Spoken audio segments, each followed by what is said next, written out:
The first technique we're going to do for the pectoralis minor is the least invasive and most gentle. This is going to be for anyone with anterior shoulder pain or pain in the chest. You're going to find the tender point usually towards the tendinous insertion of the pec minor, and then you're going to grab the client's arm and you're going to bring it across the table and shorten that area. You're going to hold this for 60 to 90 seconds until there's 70 to 100% alleviation of the tenderness. Now you can fine tune through small arcs of movement to bring that area into a more shortened position. And once the client's relaxed, you can bring the arm by their side.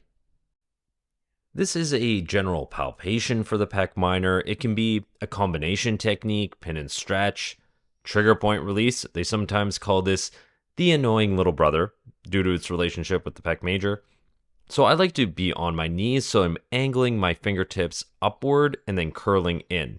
So you're going underneath that pec major muscle, which is pretty easy to feel. You can get the client to displace their breast tissue or chest muscles a little bit if it's a female. And then with the arm opened up like that, you're going to try to slowly sink in.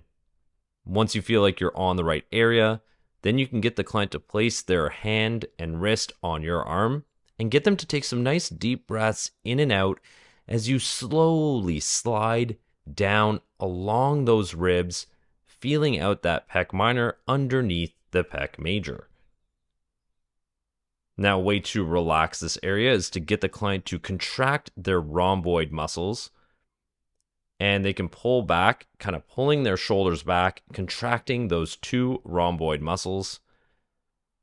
Get them to do that for about 5 to 10 seconds, 3 or 4 times.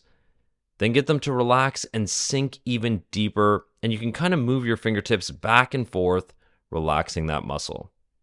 Slowly release this technique and allow the client to rest.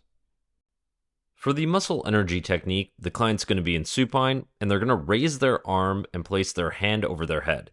You're going to reach your left hand under the right side of the patient and grasp the superior angle of the dysfunctional ribs of the pec minor.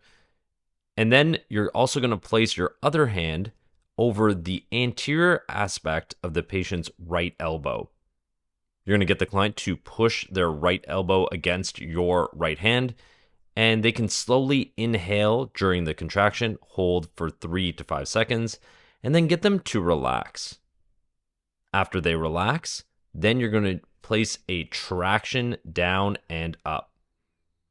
So your top hand is going to stretch out the pec major, and your bottom hand is going to create a downward traction on the rib cage.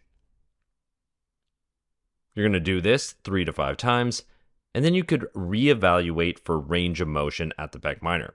This is going to be for clients who have rounded forward shoulders, and you could also do a little bit of range of motion just to relax the nervous system after you've stretched the pec minor.